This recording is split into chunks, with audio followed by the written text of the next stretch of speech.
رجل شالوم من عمل هولوكوست واحد حرق 6 مليون يهودي هو مفتي القدس أمين الحسيني. أعطى 40,000 جندي مسلم من بوسنيا، قال له أحرق اليهود. هو من دبر وحرق. هتلر نفذ هولوكوست واحد.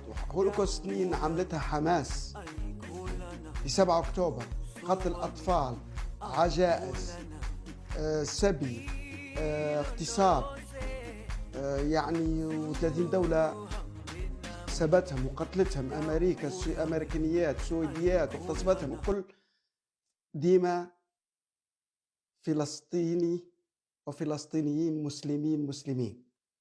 فهمت؟ تريد إبادة اليهود.